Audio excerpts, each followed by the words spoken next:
Hello, fellow quarantiners. Peter here, and welcome to the next installment of Teach Me, the series that puts the spotlight on talented folks who may be at home right now during quarantine, as I do my best to be a guinea pig and learn something new from folks who aren't earning a paycheck as normal. If you have something to teach or know anyone who would be good, hit me up on the website, quaranteachme.com. The topic can be really anything that you know how to do well and can be taught over video chat.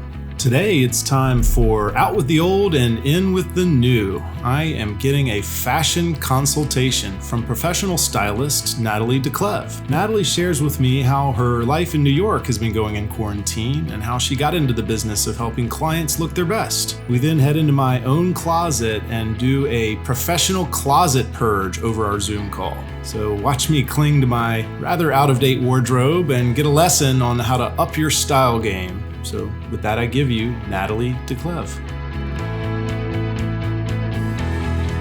We are live. Hey, Natalie. Hey, how's it going? It's going great. I'm here with Natalie DeCleve, personal stylist, author, and consultant for all things wardrobe. How are you doing today? I'm good. Made it through another week of quarantine, so just congratulating myself on that. Congratulations. Are the days starting to bleed together a little bit like they are for me? 100%. I usually am so punctual. I never miss a meeting. I'm super on top of things. And all of a sudden in quarantine, I find myself forgetting everything. Like I'm 20 minutes late to a meeting because it was the only thing on my calendar, you know? So you kind of just like lose track. Your job, your career, you're a personal stylist. I want to know, how did you find this career? Well, I started in 2009, so it's actually interesting. I started in the middle of a recession to begin with. So I've kind of weathered the storm once, so I feel like I can do it again.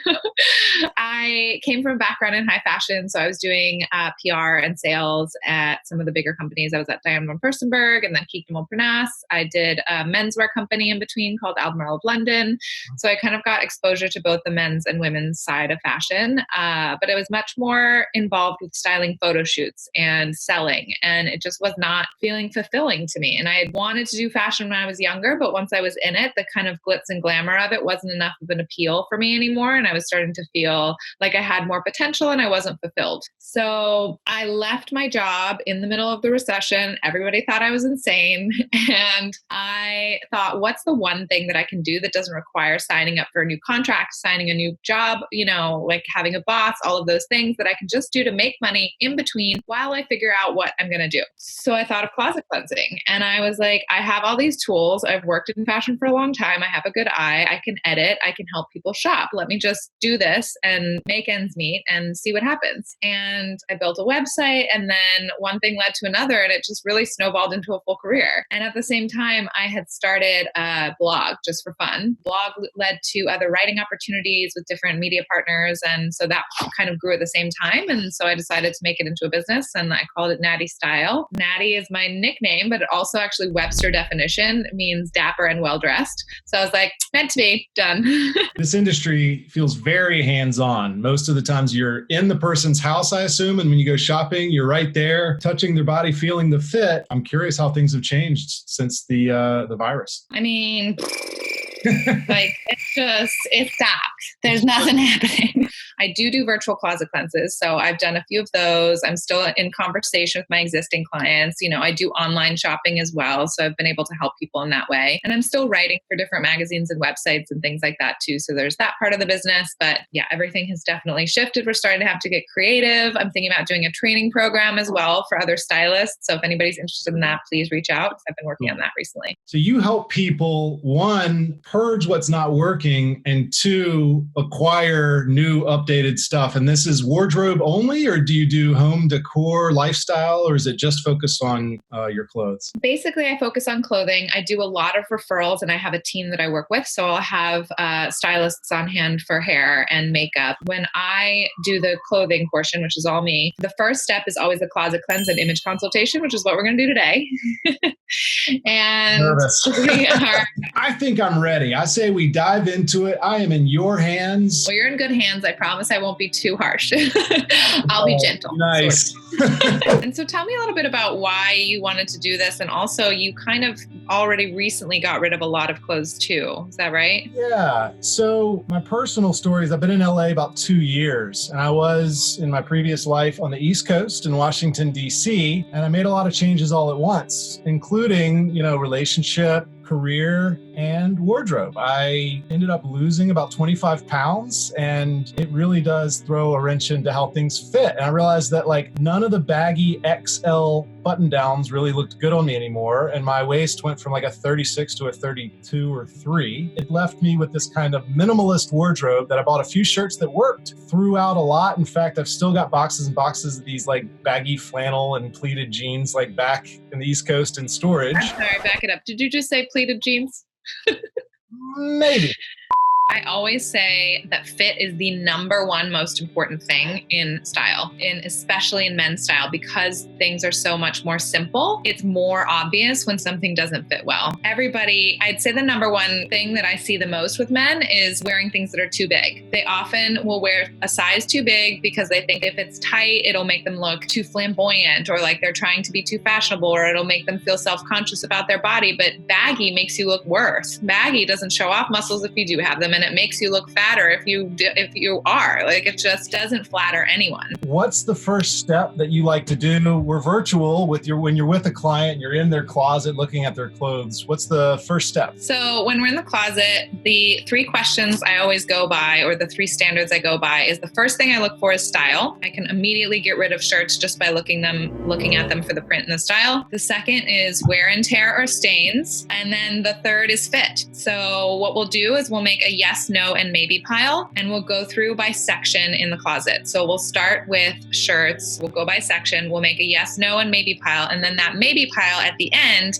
will be things that are dependent on fit that we can't see just by looking at it. So those are the things that I'll have you try on. As we're evaluating each piece, I want you to think, is this piece either foundational? So that means basics like t-shirts, jeans, things you need to layer, whatever, very basic foundational items. Might not be exciting, but you need them. Or fabulous. I want you to pick that up and be like, this is amazing. This is a great piece. I love it. I'm excited to wear it. It feels good on me. And if it doesn't, and it doesn't fit into either of those categories, it's out. Great. Nothing meh. We don't have time for meh in life. Okay. So the first category I want to start with is shirts. So that first one, what's going on with that short sleeve printed situation there that I see? So right away, you've noticed one that doesn't fit great. It's a little old and a little stained, but this is a typical shirt that I would wear in LA, but I think it's a little out of date. Yeah, you just hit all the things, all the reasons to get rid of it. You said it doesn't fit that great. It's a little stained, but it's okay. We don't want okay. No okay. Okay, good. Sometimes I wear these camping because they're so shitty and plaid and old, but is it good for a guy to have a mow of the lawn type shirt that he would never wear on a date? Nope. No? Nope. Even if you're camping, wear something decent camping. Okay. Wear just a t-shirt. This is one of my gifts from my parents, the Columbia large, which doesn't fit me anymore. These travel kind of mesh, cheesy old man shirts. What do you think about these guys? Gotta go. We don't want cheesy. We don't want too big. We don't want any old man. No way, Jose. Gotta go. Man, can you see that stain? Now I can. Gotta go. Okay, yeah. Again, not very stylish. This is what guys call a go-out shirt, but I don't like this shirt, and it's large. Yeah, so.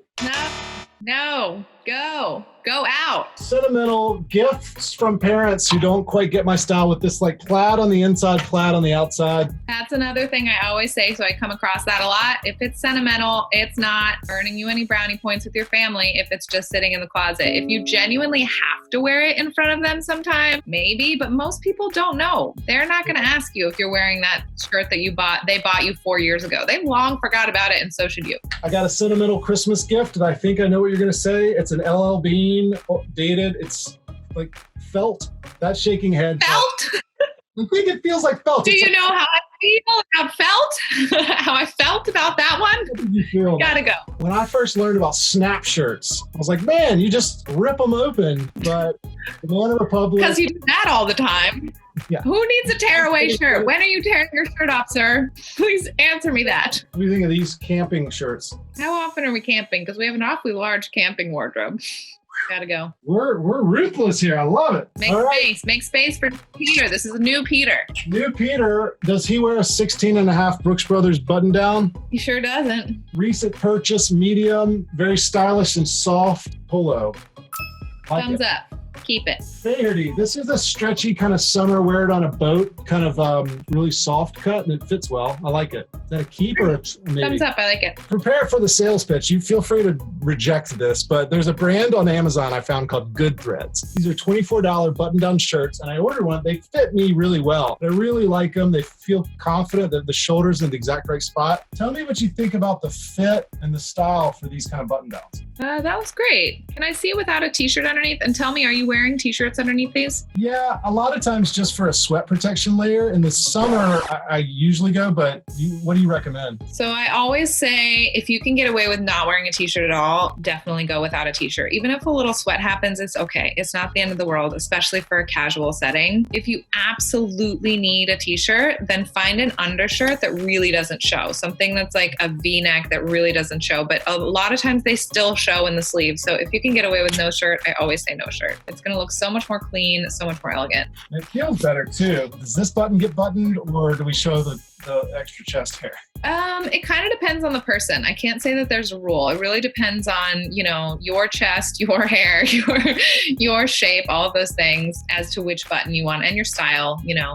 I've usually kind of left that one undone. LA's really casual, but I think it's fine. And if you want to go to a nicer restaurant and button it up a little bit more, or you're wearing it underneath a jacket, you want to button it up a little bit more, but if it's on its own, you can leave it open. Yeah, I like it. I recently learned that if this seam is hanging over your shoulder, that's a no-go. Like all my shirts are so baggy. Yes. This seam feels important. Yes, the seam on the shoulder of a men's shirt or jacket is always what you want to look to for size and for fit at the top. What I mean by that is you want that seam to sit on the edge of your shoulder. If it goes over the edge of your shoulder, it's too big. And then the other thing you want to look for is the body. So you want the body to be as slim as it can be without any buttons pulling or any stretching. So you just want it to lay slim and smooth, but you want it really close to the body. So this shirt you've got on is actually a great example of that. Yeah, so now that we've gotten you down to the bare bones and we've got just good stuff left, but we've still got a few holes to fill, I really want to make sure that you're prepared for your life. So I always say you want to make sure that you have a well-stocked closet for your lifestyle. So for you, your work life is not very conservative. So luckily that and your personal life can kind of bleed into each other, but you really want to think about what are the activities that you need to be prepared for. So I want you to have an awesome pair of jeans or two at least. So something that fits really well and you can wear especially out on dates and at nighttime and feel polished and pulled together. But even for your daytime jeans, I just want them to be awesome. Same with t-shirts, a couple of button downs, things that you can throw on and interchange easily with a good pair of pants. And then you definitely want to have a cool pair of sneakers, something that's going to feel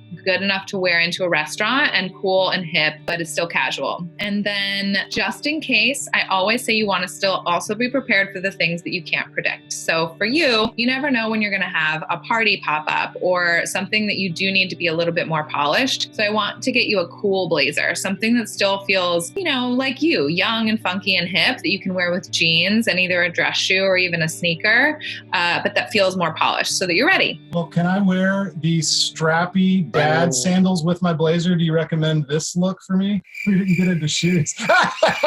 That face says it all. I can't thank you enough. This was such a fun cleanse. I feel like lighter already, that I've got a pile of things that I'm going to be donating, and my mind's already spinning with what I need to go shop for and add some new things to my wardrobe. So this was a ton of fun. Yay, I'm so glad. So next steps, I can give you a list of the things that we talked about and where to try and look for them on your own, or we can schedule a way to do it virtually. And then hopefully when the stores open back up, obviously the in-person experience is amazing and a lot more hands-on. But in the meantime, people can take advantage of the digital rates too, because everything's a lot easier and more accessible now. And everything's on sale. Tell my audience, how can they find you online? If they wanted to hire you to be a personal stylist, where can they reach you? So NatalieDeCleve.com is my website, and Natty_style is my Instagram. So you can reach me at either place. Please feel free to reach out. Please feel free to check me out there and see if you like my aesthetic and my vibe and all the things. And NatalieDeCleve.com has more info on my actual services. As we do every time, every interview, I want to pay people for their talents. And so I want to Venmo you for our lesson. Thanks so much, Natalie. Be well, and I really appreciate it.